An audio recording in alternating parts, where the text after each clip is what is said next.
nearly 40 degrees nose high, reaching 1,500 feet before crossing the departure into the runway. This demonstrates the C-17's impressive power to rapidly depart an airfield to avoid attack.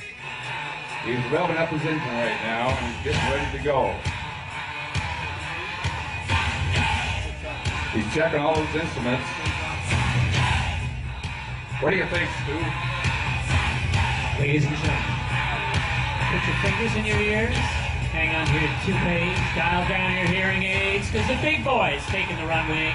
When this aircraft cruises past you, you're going to be amazed. Here he comes, Stu. He's rolling down the runway now. Power's up at max. Let's see what happens. Okay, ladies and gentlemen, that takeoff roll is going to be less than 1,500 feet. Oh my God! Take a look at that, ladies and gentlemen. Each one of those engines pumping out over 40,000 pounds of thrust. You do the math, 160,000 pounds of thrust, raising that aircraft. That's over 300,000 pounds, over one football field long, over a football field wide, at upwards of 40 degrees nose high. As the aircraft rolls off at 1,500 feet AGL, showing you the rapid climb capability to rapidly avoid the airfield and small arms fire. Racks it into a 60-degree bank turn and is coming around for a high-speed pass. The first pass today will be a high-speed pass. After completing the teardrop maneuver to reverse course, the aircraft will accelerate over 250 knots, demonstrating its rapid acceleration capability. Here he comes. He's setting the throttle. Stu, are those on auto throttle now? They're not on auto throttles. That's hand flying. What you're seeing, ladies and gentlemen, is the expertise of a couple of pilots that can make a gigantic behemoth aircraft like that dance. As he flies over, notice how quiet the C-17 is. This gives the Goldmaster a tactical advantage while flying low over hostile territory. Look at that, ladies and gentlemen, a high-speed banana pass. He's waving to the crowd.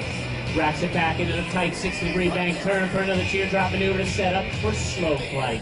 Call this a transformer turn. Take a look, the landing gear's coming out.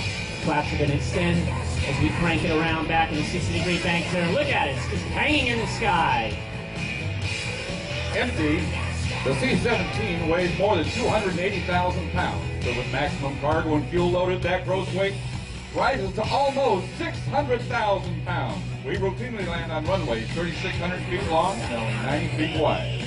Ladies and gentlemen, we have the pleasure of having Officer Johnson of the Highway Patrol and his radar gun. He's going to give us a mile-per-hour speed readout of the C-17 as it comes across in an incredible description of slow flight. As the aircraft passes, notice the wing leading edge slats and large powered lift wing flaps. These devices literally shape the shape of the C-17 wing, allowing the aircraft to fly at a seemingly impossible low speed. Officer Johnson, what speed do you have? We've got 90 knots. 90 knots, 90 knots. Wait a minute. That's miles an hour. Don't you mean miles an hour? I converted it for you. Oh my God. What do we have here? We've got 80. Hold on, I'm reading it for you. 85, 83, 81 miles an hour coming across Show Center, ladies and gentlemen. Can you believe an aircraft that big just came down to 81 miles an hour? I know there's some of you that have been driving on I-8 a lot faster than that. You better watch out. Officer Johnson will nail you. Gadzooks, Stu, that thing looked like it was almost hovering.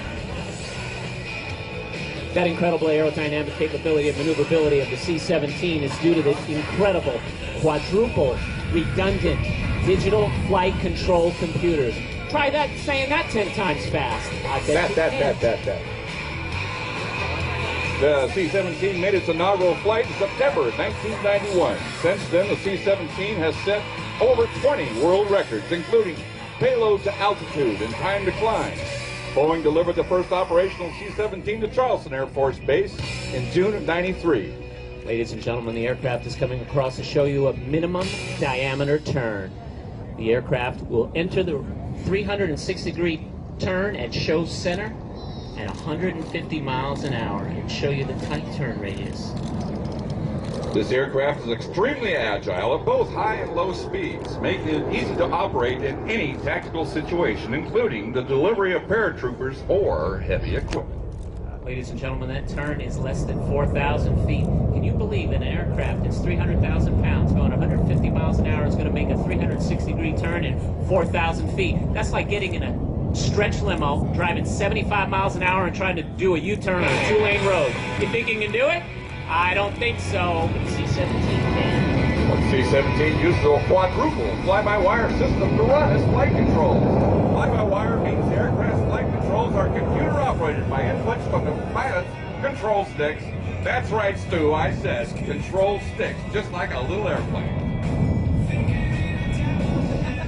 There are 4 separate flight control computers, yet only one is needed to manage the entire system. That's right, ladies and gentlemen. As you see, the aircraft is setting up for an assault field landing. Rapidly climbing to 1,500 feet.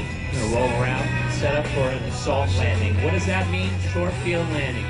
We're talking the aircraft is going to stop in less than 1,000 feet. 1,000 feet? 1,000 feet? Did I stutter? I don't think so. I didn't hear you stutter, but I just can't believe that's possible. An airplane weighs right now over 300,000 pounds. I know. I think we've told the crowd that a couple of times.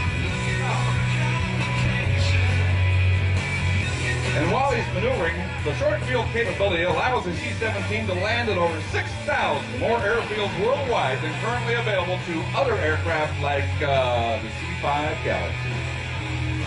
It combines intercontinental cargo carrying capability for a larger aircraft like the C-5 Galaxy with the short field landing capability of the much smaller C-130 Hercules. Ladies and gentlemen, as the aircraft rolls on to flight. Pilots are picking up a point about halfway down the runway. That's right, folks. We don't need a long runway. 3,500 feet by 90 feet wide gravel strip is all we need. Look at the aircraft. It seems to be falling out of the sky. What's that called? That's called powered lift. But I guess since it's falling, it's not really powered. Looks like he's riding the tail to me. Ladies and gentlemen, the aim point is marked. At about 50 feet, you're going to hear the engine spool up. That's how we flare. We don't flare by pulling the stick back, ladies and gentlemen. We flare with power. As he's adjusting the aim point. He will get that aim point exactly. I've seen this do them 100 times, and they get it right every time. Aim point set. Now watch what Power happens. comes up. On the mark.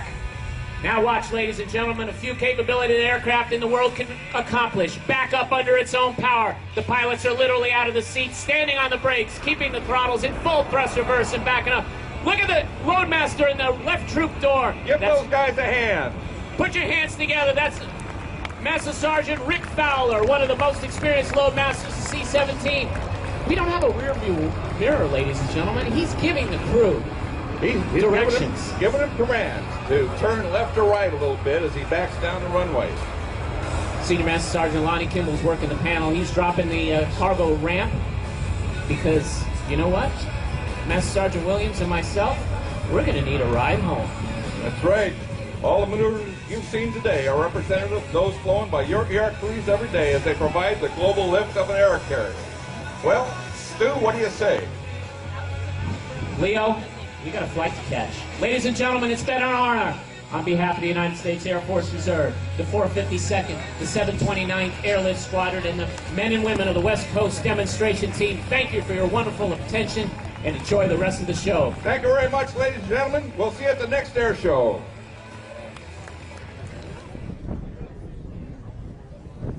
Well, after they depart, the Casa 212, which has got the Black Daggers, which is hiding back behind us somewhere, will be coming into the drop area for the Black Daggers drop. You can see the target area is marked out over there to my left with the streamer giving them the surface winds.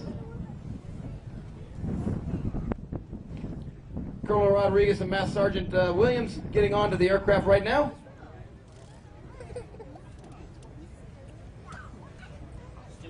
Now, if only I could get that kind of service when I go in and out of San Diego International.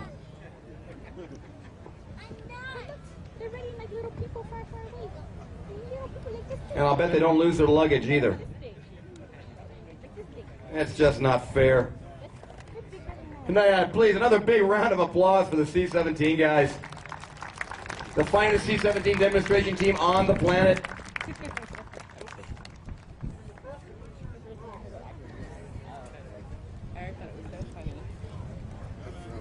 We were talking about nicknames of aircraft earlier. You remember what the C-17's nickname is, Dick? You remember? We said it earlier. You got me on that one. That's the Globemaster. Globemaster. I don't know if they have an unofficial nickname for it. If anybody knows, please come to the announcement stand and let us know. You saw the aircraft do that max effort landing there, hitting the landing zone, stopping at just 1,500 feet as they haul all that mass down there. That takes a lot of energy to do that, and all that energy goes into the brakes. And those brakes heat up to the point where they are literally glowing. So they've got heat monitors on the aircraft. They watch how hot the brakes get, and it's really an amazing thing. If you ever look at old test videos from the 70s, you'll see the brakes actually catch on fire and burn the wheels off of different types of aircraft. A very, very modern aircraft, the C-17. They've learned over the years how to do this, and right now the brakes are all cooling off there. I don't know if they're waiting for a cooling period. Looks the rear loading ramp has gone up. The left crewman's door is gone, and I don't know if they'll have to taxi back to the approach end for their takeoff, if they're just going to push it up from there and go. I hear the power coming on up. They're getting ready to rock and roll, folks. Releasing the brakes, off the brakes for a min-effort takeoff. I should say max effort min-distance takeoff. A tactical departure simulated coming out of an airfield in Iraq where they need to minimize their threat against small arms fire. Look at that thing go. Right into the left-hand turn. He's going to corkscrew up over NAF El Centro, staying away from the small arms fire from the enemy over at Yuma.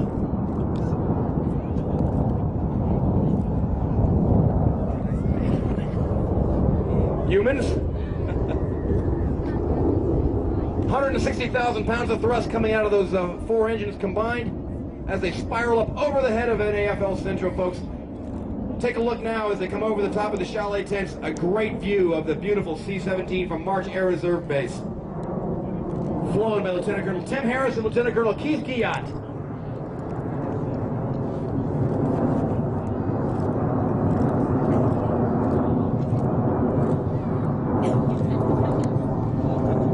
Passing through at 2,500 feet there, they're out of small arms fire range.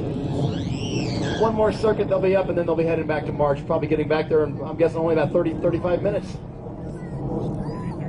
Door-to-door delivery, literally. And of course, the C-17 replaced the C-5 Galaxy, and it's a lot more efficient, a lot more up-to-date, and it carries almost as much, if not more. And it doesn't break as much either. That's correct.